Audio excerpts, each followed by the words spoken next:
안녕하세요. 지난 시간에 이어서 노동시장론 네 번째 시간 갖도록 하겠습니다.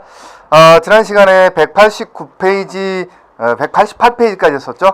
이 시간에는 189페이지 경제활동 참가의 결정이론을 좀 보도록 하겠습니다. 자, 경제활동 참가의 결정이론이라는 것은 말 그대로 제가 지난 시간에 말씀드렸던 것처럼 인구는 노동 가능 인구와 비노동 인구로 나눠진다. 그럼 노동 가능 인구는 다른 말로 얘기해서 생산 가능 인구고요. 또 다른 말로 표현했을 때 15세 이상 인구다. 그래서 이건 다 같은 얘기입니다. 그래서 예를 들어서 여러분들 시험 문제에 15세 이상 인구다 이런 식의 표현이 나오면 생산 가능 인구다 이렇게 이해하시면 됩니다. 어쨌든 생산 가능 인구는 다시 경제활동 인구와 비경제활동 인구로 나눠진다라고 말씀드렸습니다. 예. 자, 여러분들 쉽게 얘기해서 집에서 그냥 계신 분들, 논다라는 표현은 좀 그렇고 그냥 계시는 분들이 주로 비경제활동 인구죠. 그래서 가장 대표적인 사람이 전업주부라고 말씀드렸습니다. 비경제활동 인구에, 그죠? 그 다음에 학생, 학업에 전념인 학생을 말하는 겁니다. 그 다음에 여러분들 제가 뭐라 그랬습니까? 예.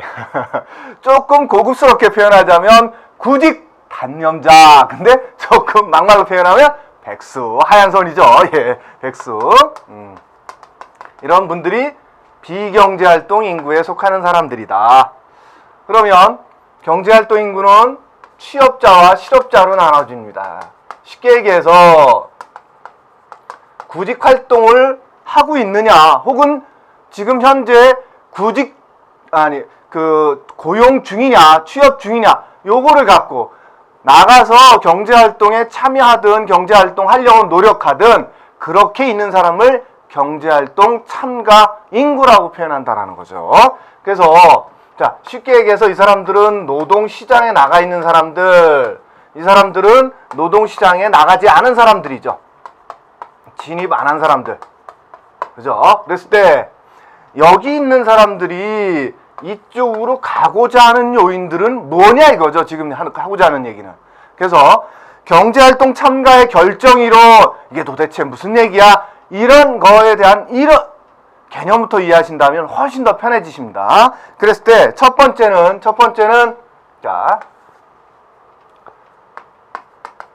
경제활동 참가 결정 요인 했을 때 첫 번째는 뭐냐? 소득과 여가 선호에 의한 분석이라는 거예요. 소득과 여가 선호. 자, 여러분들 소득과 여가에 대한 무차별 곡선을 그리면 이게요. 예를 들어서 이게 소득이고 이게 여가다 그러면 이런 식의 그래프가 그려질 수 있다라는 거죠. 그러면 A점과 예를 들어서 B점이 있다 그러면 A점에 있는 사람은 뭐예요? 소득은 중시하는데 여가는 굉장히 소중하게 생각하지 않는 거죠. 그러니까 여가 없이 일을 굉장히 많이 하고 있는 사람이라는 거예요. 제가 여가와 소득에 대해 설명할 때 여가라는 건 뭐라고 그랬습니까? 예, 하루 24시간 중 노동하지 않고 쉬고 있는 시간을 여가라고 표현했습니다. 물론 쉬고 있지 않고 출퇴근하는 시간도 분명히 여가에 들어가는 거예요. 그러니까 노동하지 않는, 근로하지 않는 시간을 여가라고 표현한다 그랬습니다. 그러면 여기 있는 사람은 여가 거의 없이 일만 하는 사람인 거죠. 그죠? 그 다음에 여기 있는 사람이 어떻게 되겠어요? 반대로. 소득이 뭐예요? 노동을 해야 소득이 생기는 거예요. 노동소득을 얘기하는 거예요, 여기서는요. 그러면 소득이 적다라는 거고 여가 굉장히 길게 갖는 사람이죠. 예를 들어서 이런 사람인 거예요. 이 사람은 하루에 일을 한 두세 시간 하고 여가를 한 21시간에서 한 22시간 정도 갖는 사람인 거예요. 그 다음에 여기 있는 사람은 예를 들어서 노동을 반대로 21시간에서 22시간 정도 하고 여가를 한 두세 시간 갖는 사람인 거예요. 그러니까 적정히 여러분들 보통 몇 시간이래요? 하루에 8시간 일하고 16시간 정도의 여가를 갖죠. 그죠? 예. 이게 보통인데 그러면 요 정도 오겠죠. 요 정도. 그죠? 근데 그렇지 않고 예를 들어서 A에 있는 사람 같으면 어떤 거예요? 경제활동을 한 가지 일에만 하는 게 아니고 투잡, 쓰리잡 하는 사람인 거죠. 그럼 그런 사람이 많을수록 경제활동 참가 인구가 늘어나는 거예요? 줄어드는 거예요? 늘어나는 거죠. 당연한 거죠. 근데 예를 들어서 여가를 중시하는 사람이다 그러면 여기 있는 시간보단 여기 와 있는 시간이 훨씬 더 많아지겠죠. 그럴 때는 어떻게 하는 거예요? 경제활동 참가 인구가 점점 줄어드는 거죠. 그렇죠. 그래서 소득과 여가 선호에 따라서 여기 A점에 있는 사람은 경제활동 참가를 늘리려고 하는 사람, B점에 있는 사람들은 여가를 중시하는 사람이기 때문에 경제활동을 줄이려고 하는 사람이라는 거죠. 그래서 어떤 걸 선호하느냐에 따라서 A점에 있는 사람들이 많을수록 경제활동 인구는 늘어나고요. B점에 있는 사람들이 많을수록 경제활동 인구는 줄어들겠죠. 그렇죠? 예, 그 얘기입니다. 예, 그렇게 간단하게 이해하시면 될 것 같고요. 어렵게 생각하실 필요 없습니다. 그 다음에 비노동 소득 내지 타가구원 소득의 영향. 자, 이건 지우겠습니다. 비노동 소득 내지 비노동 소득 혹은 타가구원 소득. 자, 여러분들 생각해 보세요. 내가 직장 생활도 하는데 아버지로부터 유산을 받았는데 건물을 10억짜리를 받았어요. 그러다 보니까 매달 임대료가 한 500만 원씩 들어온다. 직장 생활하는데 200만 원 벌어요. 월급. 그러면 이 사람 직장 생활 계속 할까요? 때려치고 그냥 집에 놀까요? 예, 대부분 다 놀려고 들 거예요. 물론 하는 분도 계시겠죠. 저 같아도 할 겁니다, 사실은. 그렇게 직장 생활을 힘들지 않다면 하면서 예를 들어서 정말 힘들어도 야, 내가 여기 안 다녀도 나 집에서 먹고 살 수 있어. 그럼에도 나 열심히 일하는 거야. 이렇게 자의감도 가질 수 있잖아요. 그렇죠? 그렇듯이 그러면 이게 뭐예요? 비노동 소득이에요. 노동하지 않고 들어오는 소득이 비노동 소득이라는 거죠. 이 비노동 소득이 많으면 많을수록 여러분들 노동시장에 나가서 일하려고 들어요? 말아요? 안 하려고 들죠. 그렇죠? 비노동 소득이 적어야 경제활동 인구가 늘어나는 거고요. 나한테는 아무것도 소득이 없어. 그럼 어떻게 돼요? 나가서 일해야죠. 그래야 소득이 들어오는 거니까. 그 다음에 나 말고도 타가구원. 예를 들어서 우리 가족은 4인 가구예요. 4인 가구인데 그 중에서 3인이 일을 하고 있어. 그럼 나는 집에서 내가 비록 남자지만 와이프가 일 나가더라도 내가 집에서 그냥 살림해도 되잖아요. 그 정도 되니까 3인이 일을 하고 있으니까 그럼 어떻게 돼? 경제활동 참가를 늘리려고 하는 거예요? 줄이려고 하는 거예요? 줄이려고 하는 거죠. 그래서 비노동 소득 혹은 타가구원 소득에 따라서 예를 들어서 이런 거죠. 비노동 소득이 많을 때는 어떻게 돼요? 경제활동 참가를 줄이려고 들겠죠. 반대로 비노동 소득이 적다. 그럼 어떻게 해요? 경제활동 참가를 높여야 되겠죠. 그 다음에 타가구원 소득도 마찬가지입니다. 타가구원 소득이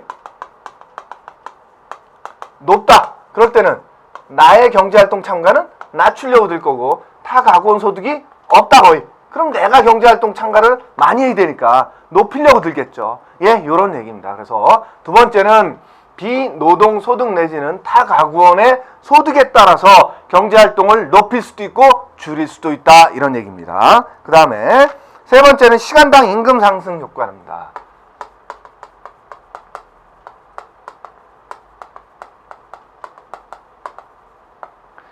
그래서 당연한 겁니다. 여러분들이 생각하기에 시급이 최저임금이 한 2만 원쯤 된다 그러면 여러분들 어떻게 하시겠어요? 지금 누구나가 나가서 일하려고 들겠죠. 근데 지금 한 5천 원 정도밖에 안 돼. 5,580원 뭐 이러니까 아휴 그거 좀 그런데 나가서 할까 말까 이런 거죠. 해봤자 어떻게 보면 먼데 다니면 교통비 들어가죠. 식비 들어가죠. 또 가끔씩 옷 사 입어야죠. 그럼 어떻게 돼요? 나가서 일하는 거나 집에서 노는 거나 비슷할 때는 어떻게 해요? 안 나가려고 들겠죠. 그 얘기입니다. 시간당 임금 상승 효과가 굉장히 높다면 많이 나가서 일하려고 들 거고 시간당 임금 상승이 낮다면 별로 나가지 않으려고 들겠죠. 이 얘기입니다. 그 다음에 가계 내 생산입니다.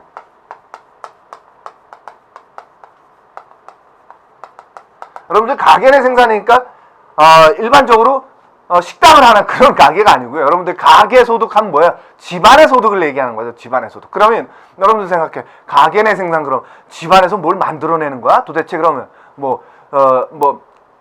그 간의 수공업이야? 이렇게 생각하시지만 그게 아니고요. 여러분들 이런 거예요. 가계 내 생산이라는 것은 여러분들 밥을 하거나 혹은 반찬을 만들거나 혹은 청소를 하거나 혹은 빨래를 하거나 이런 것들이 집에서 직접 하는 경우와 외부 사람을 불러서 하는 경우도 있겠죠. 밥도 마찬가지입니다. 사다 먹으면 외부 사람이 하는 거죠. 그죠? 마찬가지죠. 반찬도 사다 먹는다 그러면 외부 사람이 해주는 거잖아요. 그 다음에 청소도 외부에 맡길 수도 있잖아요. 빨래도 마찬가지입니다. 그랬을 때 나는 내가 하는 것이 좋다 그러면 그것이 가계의 생산인 거예요. 그게 가계의 생산이 되는 겁니다. 다른 사람한테 맡기지 않고 내가 함으로써 나한테는 생산적인 효과가 있다라는 거예요. 그게 가계의 생산입니다. 어쨌든 가계의 생산이 그런 거죠. 가계의 생산 기술, 예를 들어서 전기밥솥 혹은 세탁기 혹은 로봇 청소기 이런 것들이 잘 돼 있어서 굳이 남한테 맡기지 않고 내가 해도 된다. 그럼 어떻게 되겠어요? 내가 그냥 직접 하고 남는 시간들이 많잖아요. 그 시간대에 나와서 일할 수도 있다는 거죠. 근데 반대로 그런 것들이 없는 상태에서 내가 이걸 직접 해야 돼. 나는 다른 사람한테 맡기거나 사다 먹는 게 싫어 그러면 직접 하는 거에 대한 의미를 크게 두는 사람 입장에서 뭐야? 밖에 나가서 일할 수 있는 시간이 없는 거죠. 그렇죠. 왜? 내가 집에서 그걸 해야 되니까. 밥하고 빨래하고 청소해야 되니까. 그럼 어떻게 돼요? 밖에 나가서 일할 수 있는 시간이 없으니까 어떻게 돼요? 경제활동 참가율을 낮추겠죠. 예, 당연한 얘기입니다. 그 얘기하는 겁니다. 그 다음에 5번째로는 육아 내진 통근 시간의 영향이에요.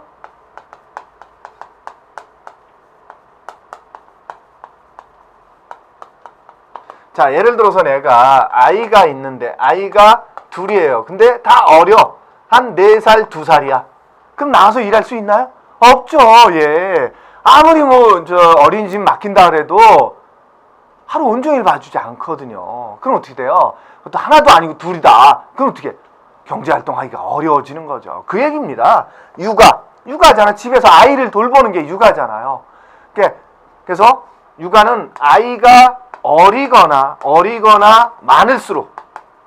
많을수록 경제활동 참가를 어렵게 만드는 거죠. 그죠? 예를 들어서 내가 아이들이 많더라도 고등학생쯤 됐어. 그럼 어때요? 아침에 밥만 해놓고 나가면 지들이 알아서 반찬 챙겨 먹잖아요. 그러면 주부라도 경제활동을 충분히 할 수 있다라는 거죠. 근데 지금 얘기했던 것처럼 2살, 4살이에요. 어떻게 챙겨 먹어요?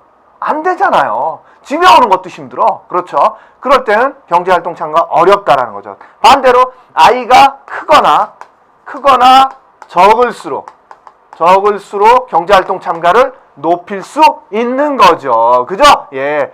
여러분들이 아이를 키워본 여성이라면 지금 수업 듣는 분 중에 아마 정말 공감 많이 하실 겁니다. 그렇죠? 예. 그 다음에 통근 시간 마찬가지입니다. 예를 들어서 내가 출근하는 거리가 한 30분 정도의 거리에 있는 사람이라면 그렇게 어렵지 않아요. 근데 예를 들어서 한 4번 갈아타야 되고 출근하는 데만 한 2.5시간이 걸린다.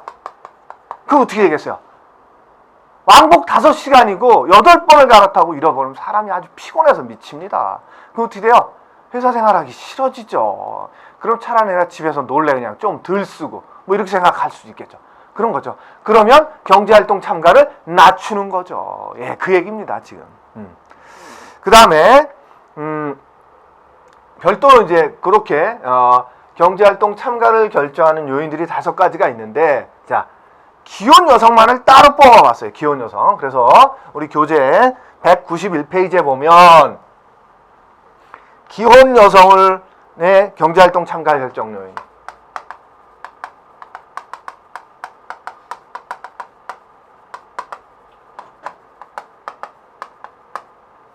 결정 요인. 자, 혹시 제 수업을 들으시는 분들이 남성분 계시더라도 한번 내가 여성이다 혹은 또 기혼 여성이다. 예를 들어서 남편의 입장이셨다면 아내의 입장을 한번 생각해 보세요. 그러면 내 아내가 집에 있지 않고 회사 생활하려는 이유는 가장 큰 이유는 뭘까요? 여러분들 그냥 상식적으로 생각해요. 상식적으로. 뭘까요? 네. 남편의 소득인 거죠. 남편이 예를 들어서 한 달에 1,000만 원, 2,000만 원 벌어놔 줘 보세요. 그 여성이 나가려고 들겠습니까? 잘 안 아니죠. 당연한 얘기입니다. 그렇다면 내가 집에 있는데 밖으로 나가고자 하는 건 첫 번째는 난 배우자 소득이에요. 배우자 소득이 높으면 안 나가죠. 조금 낮거나 불만족스러우니까 나가는 거죠. 그래서 맞벌이 부부가 늘어나는 거잖아요.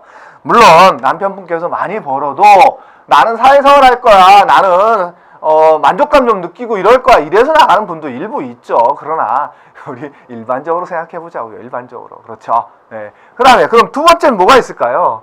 두 번째 이제 집에서 지금 집이라는 공간을 먼저 봤어요. 집이라는. 그랬더니 첫 번째가 남편이 들어가는 거죠. 남편 소득. 그럼 집에는 남편만 있어요? 아이들은 없나요? 좀 전에 얘기했잖아요. 아이들이 있잖아요. 그러니까 아이들.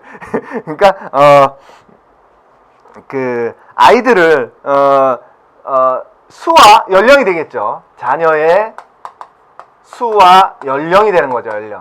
그래서 아이들이 어릴수록, 그 다음에 자녀의 수가 많을수록 경제활동 참가를 어떻게 한다? 낮춘다. 예, 그렇죠. 예, 세 번째, 또 가정으로만 봤을 때 뭐가 있을까요? 예, 집에서 뭔가 해야 되잖아요. 밥하고 빨래하고 청소하고. 그렇죠. 그래서 가게 내 생산 기술의 발달. 그래서 옛날에 우리 어머님들 같으면 나가고 싶어도 직장 생활은 못하고 농사는 지었어요. 왜? 농사는 출근 시간, 퇴근 시간이 없으니까. 예전에 어머님들은 밥 한 끼 하는데도 한두 시간 걸려요. 왜? 아궁이에 불 지펴야죠. 또 쌀 씻어야죠. 또 밭에 가서 채소 따와야죠. 굉장히 힘들었어요. 지금처럼 뭐 전자레인지가 있습니까? 가스레인지가 있습니까? 전기밥솥이 있습니까? 굉장히 힘들었다라는 거죠. 그러다 보니까 하루 종일 삼시세끼 만드는 것만 해도 시간을 많이 소비해요. 여러분들 TV 프로그램에 그거 있죠. 예능 프로그램에 삼시세끼라는 프로그램이 있습니다. 삼시세끼. 거기 보면 하루 종일 만들다가 시간 다 보내요. 그렇죠. 그러니까 현대의 편함으로 만들면 간단해지는데 옛날 방식을 고수하다 보면 밥 한 끼 만드는데도 몇 시간 걸리는 거야. 그러다 보니까 하루 종일 밥 만들고 빨래하고. 그러니까 옛날은 어려운데 지금은 그게 아닌 거죠. 가게 내 생산 기술, 세탁기, 전기밥솥, 가스레인지 등등등등등. 이게 너무 잘 돼 있으니까 그런데 시간을 조금 쓸 수 있다면 훨씬 더 나아가기가 쉬운 거죠. 그렇죠. 예. 그 다음에 집 밖으로 넓혀봅시다. 사회라는 공간. 그랬을 때, 자, 직장과의 거리.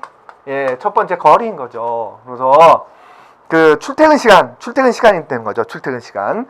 그래서 출퇴근 거리가 문제가 될 수 있는 거예요. 출퇴근 거리. 그죠? 그 다음에 사회가 나를 받아들여 주느냐 이거예요. 나를. 그래서 기업의 기업에서 기혼 여성을 받아들일 수 있느냐, 그러한 문제, 그러한 것들이 잘 돼 있으면 기업의 수용 태도죠. 기업의 수용 태도. 그래서 예전에는 미혼 여성만 선호했었는데 요즘은 기혼 여성도 많이 선호해요. 왜냐하면 기혼 여성분들이 출근하거나 직장 생활을 하면 끈기가 있어. 잘해요. 그런 부분이 있어서 요즘은 기혼 여성에 대한 선호도가 많이 좋아졌죠. 예전에 비해서. 그런 것들이 좋아지면 좋아질수록, 그죠. 예. 그 다음에 예를 들어서 파트타이머 시장. 파트타이머 시장이라는 건 단시간 근로자예요. 하루에 8시간 하지 않고 나는 하루에 4시간만 하고 싶어. 그러니까 아이들 유치원 보내고 일찍 돌아오니까. 그래서 유치원에 있는 동안만큼만 나가서 일하고 싶은 거죠. 그럼 빨리 돌아와서 유치원 가서 애들 데려오거나 어린이집 가서 데려와야 되니까. 그래서 그런 파트타이머 시장이 잘 발달되어 있을수록 기혼 여성이 경제활동 참가가 쉬워지는 거죠. 그렇죠? 예. 그 다음에 교육 수준입니다. 교육 수준. 기혼 여성의 교육 수준. 예를 들어서 많이 배운 여성일수록 사회 진출을 다시 할 때 좀 쉬워져요. 그렇잖아요. 그렇죠. 여러분들이 보통 일반적으로 생각할 때. 그래서 교육 수준이 높아지면 높아질수록 나중에 그 경력 단절됐다가 두고 다시 나갈 때 훨씬 더 유리해지는 경향이 있죠. 그래서 여성의 교육 수준, 그 다음에 교육 수준은 또 그런 거예요. 여성 스스로가 나는 이만큼 배웠는데 이걸 그냥 가정생활만 하면서 썩혀야 돼? 난 다시 나가서 일하고 싶어. 이런 의욕도 더 많이 생기더라는 거죠. 그러다 보니까 경제활동 참가를 높일 수 있는 요인이 되는 거예요. 기혼 여성 입장에선. 예, 그 다음에 법과 제도예요.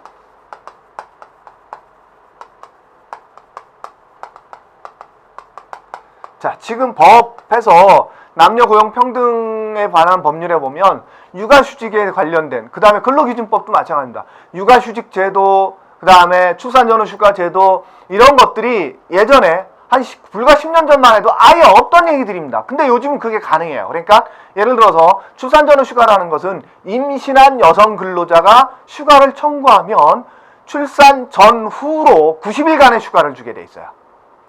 물론 또 다둥이일 경우, 쌍둥이 이상일 경우에는 120일을 줘야 돼요. 그런 제도가 있다라는 거죠. 예전에는 아예 없었습니다. 그 다음에 육아휴직 제도라는 게 있죠. 그 초등학교 2학년 전이거나 만 8세 이하의 자녀를 둔 근로자 입장에서는 1년간의 육아휴직을 쓸 수가 있어요.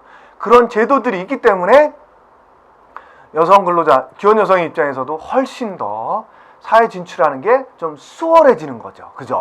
그런 법과 제도의 영향이 굉장히 크더라는 거죠. 그래서 여러분들 그 교재에 나오는 것들을 그냥 순서대로만 볼 수도 있겠지만 이렇게 큰 그림을 한번 그려보세요. 그래서 가정 내에서 내가 기혼 여성이라면 왜 나갈 수 있는지, 왜 못 나가는지를 한 번쯤 머릿속에 그려보신 다음에 그거를 이렇게 메모해 놓으시면 훨씬 더 이해하기 쉽고, 그 다음에 나중에 머릿속에 그려놓은 거기 때문에 객관식에서는 뭐라 그랬어요? 예, 지문에 다 나옵니다. 2차 시험에서는 외우셔서 가야 되지만 1차 시험에서는 그럴 필요 없더라는 거죠. 예.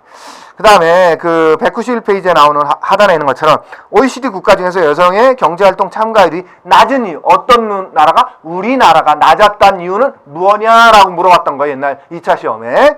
그랬을 때 첫 번째가 이제 의중임금보다 낮은 실질임금이에요. 의중임금은 여러분들이 마음속에 받고자 하는 임금이에요. 주관적인 임금이에요. 심화임금이라고도 해요.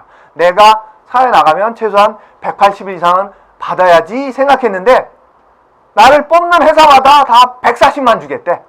그거는 회사에서 제시하는 임금이 제시임금이고요. 내가 생각한 임금이 의중임금입니다. 그러면 제시임금이 높아야 돼요? 낮아야 돼요? 예, 높아야, 회사에서 제시해주는 임금이 높아야 내가 나가서 일하고 싶은데 그렇지 않았다라는 거죠, 우리나라는. 예, 그래서 낮았던 거고요. 그 다음에 제한된 취업 직종. 그래도 지금은 그나마 좀 늘었는데 몇 년 전까지만 해도 기혼 여성이 나가서 취업할 수 있는 직종이 아직도 그렇지만 제한돼 있잖아요. 많진 않잖아요. 예를 들어서 뭐 캐셔라든가 혹은 뭐 판매직이라든가 혹은 뭐 그 식당 서빙이라든가 뭐 이런 것들이 대부분이지 그렇게 남자들처럼 다양한 직종이 없더라는 거죠. 그죠? 예, 그런 거. 그 다음에 여성의 경제활동에 대한 사회적 인식의 미비. 옛날에 그런 거 있었잖아요. 초보 운전자가 여성이 차 끌고는 아이 저 아줌마 집에서 밥이나 하지 모르나 뭐 이런 식의 생각들. 그게 안 좋은 거죠, 사실은. 여성도 경제활동을 해야 되는데. 예, 그런 생각이. 그 다음에 사회 전반적인 실업률의 증가. 예, 이미 내가 나가지 않아도 실업자가 넘쳐나더라는 거죠. 그래서 내가 나가면 어떻게 해요? 나 취업되기가 어려워. 그러니까 아예 안 나가는 거죠. 그런 생각들. 그 다음에 파트타임 시장의 미발달. 예, 예전에는 그런 시간제 근로자를 뽑는 그런 시장이 많지 않다 보니까 나가서 일자리를 구해도 온종일 것만 뽑는다. 근데 나는 온종일 할 수가 없어. 아이 때문에. 그러니까 파트타이머 시장에 나가야 되는데 그런 시장이 발달돼 있지 않았었다라는 거죠. 우리나라가. 그래서 그랬던, 지금은 좀 많이 변했어요. 그래도. 그 다음에 남편의 소득이 일정 수준 이상으로 올라가더라는 거죠. 계속 매년 임금 수준이 올라가면 아내 입장에서 뭐 내년에 또 올라갈 텐데 내가 굳이 뭐로 나가? 뭐 이런 생각을 가졌었다라는 거죠. 근데 지금은 뭐예요? 소득 수준은 정치하는데, 예를 들어서 이런 거죠. 그 남편의 월급은 이렇게 오르는데 물가는 이렇게 뛰더라는 거죠. 그러니까 어떻게 돼요? 이거 부족한 부분은 누가 메꿔야 돼요? 아내가 나가서 맞벌이 해야 되는 거죠. 그 다음에 교육비니 물가니 이런 거에서 굉장히 갭이 발생하는, 그래서 지금 이제 맞벌이 하잖아요. 그렇죠? 예, 그런 얘기입니다. 그래서 OECD 국가 중에서 우리나라가 왜 다른 나라에 비해서 좀 적은가라는 얘기를 거기서 하는 거예요. 그 다음에 자, 다음은 이제 청소년층입니다. 청소년층이 요것도 중요하니까 반드시 좀 기억해 주세요. 제가 요거 메모 안 한 거는 여러분들이 제가 그림을 그려드렸던 거니까 예, 여러분들 노트에 정리하시고, 그 다음에 청소년층. 청소년층이 경제활동 참가를 늘리느냐 혹은 줄이느냐, 이건 어디서 나오냐 이 얘기죠. 그래서 청소년층의 노동 참가율은 우리 교재에 보는 것처럼 첫 번째가 청소년층의 노동 참가율 해서 기혼여성의 노동 참가율은 상승세에 있는데 반해서 청소년층의 노동 증가율은 감소하는 경향을 보이고 있다 이 얘기죠. 그렇죠. 그럼 뭐냐면 또 이제 우리나라 또 문화에 의해서도 그럴 수 있어요. 여러분들 예를 들어서 자녀가 학교 다니는데 저 공부 시간 줄여서 아르바이트 좀 해볼래 그러면 어떤 부모가 그래 잘한다. 너 별로 안 그러죠. 웬만하면 엄마 아빠가 돈 좀 더 열심히 벌 테니까 너 공부만 해. 이런 생각들을 많이 얘기하잖아요. 그렇죠? 그러다 보니까 그런 거죠. 그런 것도 있다라는 거죠. 그러다 보니까 이제 이와 같은 노동 참가율 감소 현상은 시간 배분 모형에 의해 남편 및 주부의 임금이 오르면 가계소득이 증대하고 가계소득 증대는 정상 소비로서 자녀교육에 대한 수요를 확대해 왔다는 거죠. 그래서 소득의 장기적 상승으로 청소년의 노동 참가율은 하락하는 경향을 보여왔다. 예, 제가 지금 얘기했던 그 얘기입니다. 그 다음에 두 번째는 교육의 비용과 청소년의 노동 참가율. 그래서 교육비가 굉장히 상대적으로 비싸다 그러면 어떻게 돼요? 교육비를 보충하기 위해서 노동에 참가해야 되겠지만 교육비가 상대적으로 그렇게 비싼 건 아니다 그러면 노동 참가율은 낮추겠죠. 사실은 뭐 OECD 국가에서 본다면 우리나라에 그렇게 교육비는 비싼 건 아니라고 하네요. 예, 그러니까 고등학교까지는 우리나라 무상교육이잖아요. 그죠? 중학교까지 참. 그 다음에 고등학교에 들어가는 비용도 뭐 서구 사회에 비해서는 그렇게 비싼 건 아니다라고 그래요. 뭐 사립의 몇몇 고등학교 외에는. 그 다음에 대학 등록금도 사실은 우리나라 그렇게 비싼 건 아닙니다. 미국의 이런 사회에서 보면. 그 다음에 또 우리나라 뭐예요? 국가에서 학자금을 융자해 주잖아요. 그런 것도 있기 때문에 상대적으로 그렇게 비싼 건 아니다라고 그래요. 그러다 보니까 교육비가 비싸야, 상대적으로 비싸야 그것을 보충하기 위해서 하는데 그렇지 않은 부분도 있고 또 그런 거죠. 교육에 드는 그 시간과 그것을 알바하는 시간을 보내는 것과 그 기회비용이 이것에 쓰는 비용이 훨씬 더 효과적이다 그러면 여기에 쓸 거고요. 그렇지 않고 알바에 쓰는 그 비용이 훨씬 더 효과적이면 여기 있을 텐데 그렇지 않을 수 있으면 오히려 공부하는 시간에 더 많이 보낸다는 거. 그런 부분들이 이제 청소년층에는 영향을 미칠 수 있다라는 거고요. 그 다음 층이 이제 노년층입니다. 노년층은 경제활동 참가를 하는 노년층도 있고 그렇지 않은 노년층도 있어요. 그렇다면 첫 번째는 경제활동을 하지 않는 노년층에서는 어떻게 해야 되겠어요? 예. 그러니까 비노동소득이 높으면 일 안 하려고 들죠. 내가 예를 들어서 국민연금이든 개인연금이든 혹은 뭐 건물 임대료든 이런 것들이 많아서 노동소득이 아닌 비노동소득이 많다 그러면 어떻게 해요? 굳이 나가서 힘든데 일하려고 들지 않겠죠. 그래서 비노동소득에 관계되는 거죠. 비노동소득이 높은 사람들은 안 나가려고 들겠고 비노동소득이 낮은 분들은 어떻게 돼요? 어떻게 생활해야 되니까 나가서 일하셔야죠. 그래서 슬픈 현실이지만 60대 취업률이요 20대 취업률보다 높습니다. 예, 안타까운 현실입니다. 사실은 제가 이런 얘기했다고 또 욕하는 분들 분명히 많을 것 같은데 젊은 애들은 놀고 노인네들이 일하는 그런 슬픈 현실입니다, 여러분. 네, 그거 하나만 알아두세요. 예. 그래서 그러니까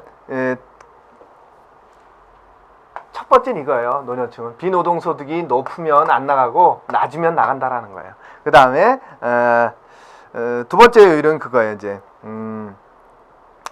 임금 상승은 이제 소득과 대체 효과를 가져오는데 소득 효과와 대체 효과에 따라서 나타나는데 요거는 제가 나중에 설명을 할게요. 지금 설명해봤자 좀 복잡해져요. 어쨌든 첫 번째는 이거다. 요거 하나 정도만 알고 계셔도 큰 무리는 없습니다.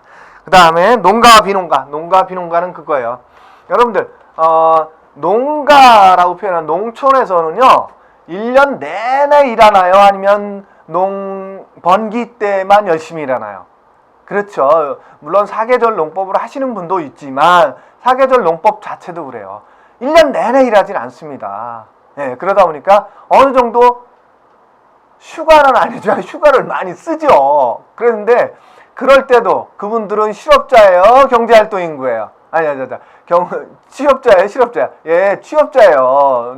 농민들은 노는 게 아니잖아요. 그렇죠. 근데 비농가에서는 뭐예요? 그냥 놀고 있으면 노는 거예요, 그냥. 취업자가 아닌 거예요. 실업자든 비경제활동인 거예요. 그렇죠. 그래서 농가가 경제활동 참가율이 높고요.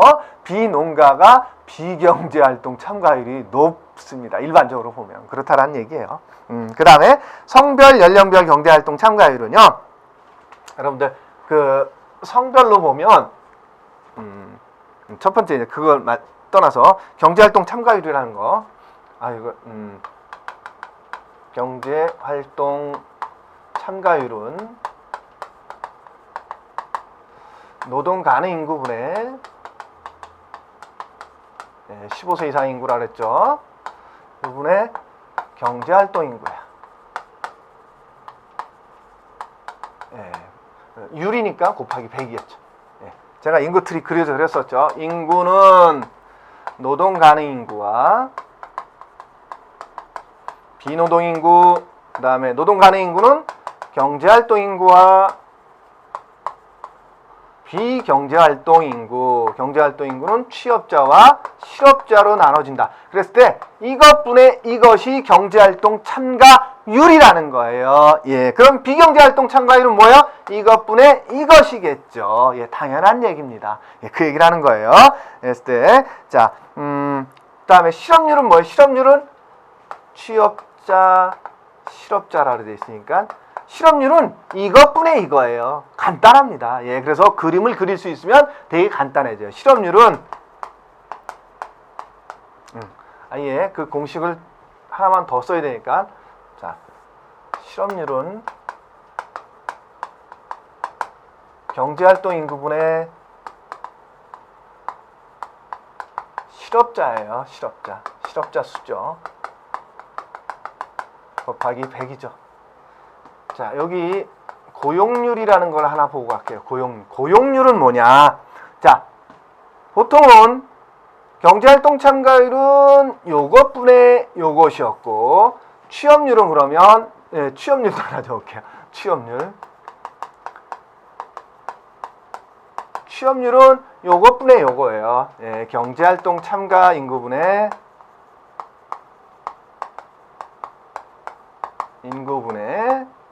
취업자 수죠.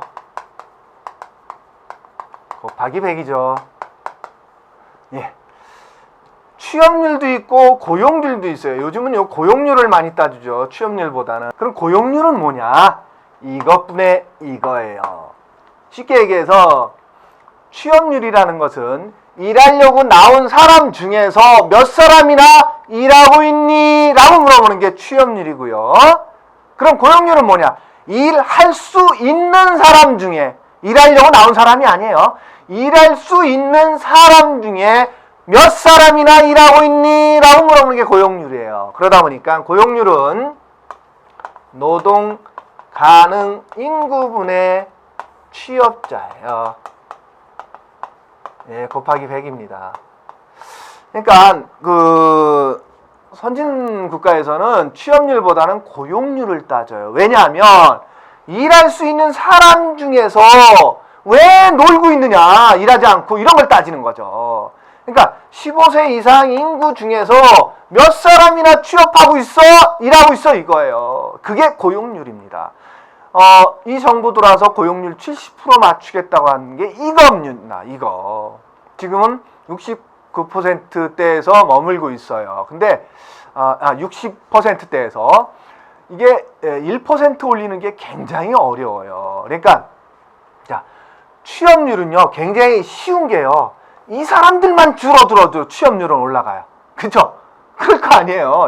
예를 들어보자. 야, 경제활동 인구가 100명인데 취업자가 70명이다. 그러면 실업자가 몇 명이에요? 30명일 거 아니에요. 그죠? 근데 예를 들어서 실업자가 30명에서 20명으로 줄었어요. 그러면 이건 가만히 있어도 취업률이 올라갈까요? 내려갈까요? 올라가죠, 당연히. 90분의 70이 되니까 실업자만 줄어도 취업률은 올라가요. 그게 굉장히 그 통계에 이상한 현상인 거죠. 근데 이거 보세요. 노동 가능 인구는 줄일 수가 없어요. 그러다 보니까 여기서 취업률을 높인다는 것은 여기 있는 사람들을 올려야 돼요. 그래야지 취업자가 늘어날 거 아니에요. 그러다 보니까 굉장히 어려운 겁니다. 하여튼 그렇게 생각하십시오. 이 인구 트리는 반드시 기억하시고 지금 적어드린 이 공식도 알고 계셔야 됩니다. 이거 시험 문제에 자주 나옵니다. 자, 다음은 그 성별, 연령별 경제활동 참가율입니다. 요거 다 적었으리라 생각하고 지우겠습니다. 자, 남성과 여성을 보면 남자는 보통 경제활동 참가율이 이런 식으로 나타나요. 이게 나이고 이게 경제활동 참가율이에요. 참가율. 그러면 나이 어렸을 땐 조금 하다가 나이가 올라가면서 점점 많이 하다가 나이가 들어가면서 점점 줄어들죠. 근데 여성은 어떠냐면 여성은 이런 식의 그래프를 보이더라는 거예요. 왜? 요때가 결혼, 출산, 육아 이런 시기엔 집에 들어가더라는 거죠. 그러다 보니까 M자형의 그래프를 그립니다. 남과 여가 좀 다르다라는 거. 여기까지만 좀 알아두시면 될 것 같습니다. 자, 이렇게 해서 이 시간은 좀 마치고 다음 시간에 이어가도록 하겠습니다. 수고하셨습니다.